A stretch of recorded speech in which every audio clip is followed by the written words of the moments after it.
This is a Scream Queen production.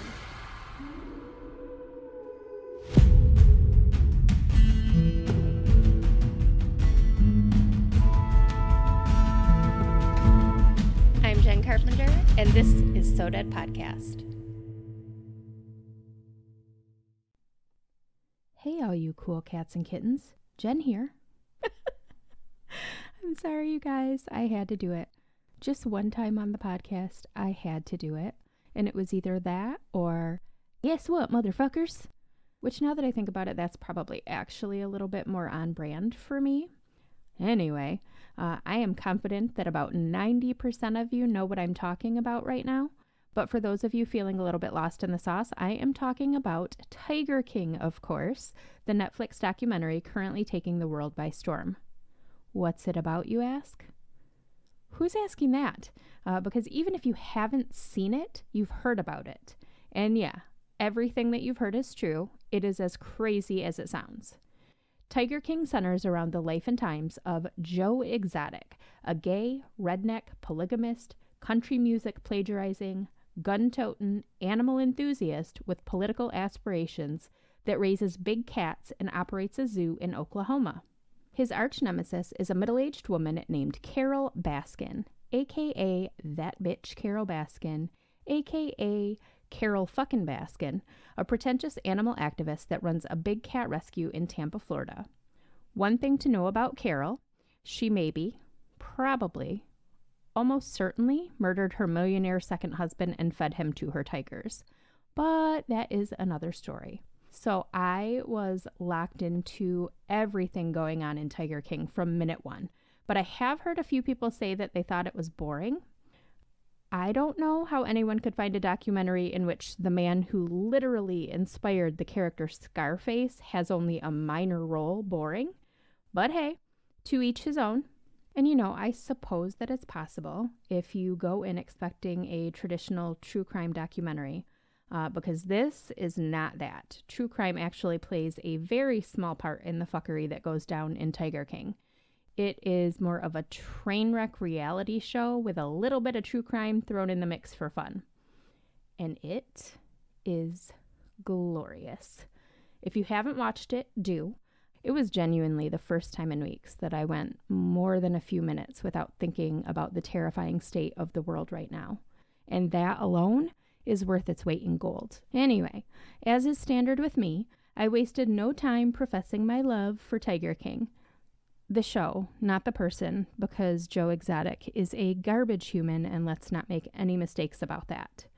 As such, people started sending me memes, articles, all of the standard internet fodder that comes with a big smash hit Netflix series. But then my friend Julia, who I've known since middle school, sent me a really interesting message. It said, "Did you know that Jeff Lowe grew up in Michigan? Do you remember driving around looking for a house that was rumored to keep big cats?" So, first and foremost, because I cannot take another person trying to correct me, anyone who actually watched the show knows this. Jeff Lowe is neither the Tiger King nor Joe Exotic. He was Joe Exotic's business partner that staged a coup and stole the zoo. Oh, hey, that rhymes. I didn't realize that when I wrote it down, but I'm realizing it now. Jeff Lowe actually still owns and operates the GW Zoo to this day. So, just so we're clear on that, because anytime I say Jeff Lowe of Tiger King, all I get is, "He is not the Tiger King." It's ridiculous. Anyway, so I did a bit of social media digging, and sure enough, Jeff Lowe did grow up in mid-Michigan. He went to Otto Middle School and Eastern High School in Lansing. He lived in Lansing, DeWitt, and St. John's, and he had quite a reputation locally back in the 80s. People started posting his old yearbook photos, old news articles about him, photos of themselves with his big cats. It was super great. Very, very 80s. And so I took the yearbook photos and I posted them to the So Dead Facebook page with a quick, "Hey guys, did you know that Jeff was from Lansing?" And the post blew up, which it was fun, but also I have spent the past year and a half working my ass off on stories and trying to come up with engaging posts for So Dead's social media. And I feel like I do a pretty good job, But who knew all it took was Jeff fucking Lowe's yearbook photos to finally spread like wildfire. I was contacted by media outlets, several of whom actually wound up doing stories on Jeff's Michigan connections, which works for me because I'm going to use that information to talk to you guys today. People were sharing and resharing and commenting on the post, including one very persistent woman named Chris who had clearly not seen the show, but was adamant that the post was fake news. So this was back to what I'm talking about how I said, Jeff Lowe of Tiger King fame. That was how I phrased it. She, on every single comment, and we're talking hundreds and hundreds and hundreds of comments, she was posting a screenshot from like Google search that said, Joe Exotic, aka Joseph Maldonado Passage, is the Tiger King. And she would just in all caps, this is not the Tiger King. We know that. Those of us that watch the show, we know that. The Tiger King is a person and the Tiger King is a show. And Jeff Lowe was on the show Tiger King, so he is of Tiger King fame. Okay, Chris? Thank you. Anyway, for those of you that missed the social media shit show, here's a little bit about Mid-Michigan's connection to the Tiger King. Jeff Lowe grew up just south of DeWitt, and his grandfather was allegedly the owner of the Robbins Brothers Circus. I say allegedly, the Robbins Brothers Circus was a real thing, but how Jeff Lowe was connected to it remains up for debate. I've seen several people say that he's lying about that. I don't know if that's true, and I didn't care to investigate a whole lot further on that because this is just a taco break, right? According to Jeff, the circus was founded in 1928 and was later sold to the Ringling Brothers Circus, where Jeff's grandfather went on to work for years. Jeff claims he was raised around big cats because of his grandfather, and that is where his love for them was born. He grew up just south of DeWitt. I said that. I've said that twice now. Maybe I need to proofread a little bit better. And he attended Lansing schools. He went to Otto Middle School and Eastern High School. I already said all of this, didn't I? Or am I having deja vu? What's happening to me, guys? This quarantine is getting to me. We're going to carry on. He went to Otto Middle School, he went to Eastern High School, and he graduated from Eastern in 1982. He eventually moved out to the St. John's area, and he lived in a farmhouse on the northeast corner of 27 and Parks Road, where he raised big cats. The house was across the street from Andy T's, which is a popular farm market in St. John's, so lots of people have memories of the guy with the lions and tigers out by Andy T's. In 1988, 23-year-old Jeff made local headlines when his pet cougar Rambo escaped and killed a neighbor's dog, a little collie like Lassie, which is really fucking sad. A deputy with the Clinton County Sheriff's Department had to shoot and kill the 150-pound cougar. That 10 pounds makes a big difference. Because Jeff couldn't get a hold of the vet to bring out a tranquilizer, so he gave the deputy permission to shoot it. At the time, Jeff admitted that it was possible that Rambo had escaped, but he said that he believed his cougar had probably been let out because Rambo had always been content to stay in his cage. A year later, Jeff was cat-sitting a friend's cougar when there was another incident. He allowed this cougar to roam freely in his basement, and one day, as any sane person might have predicted, it attacked him.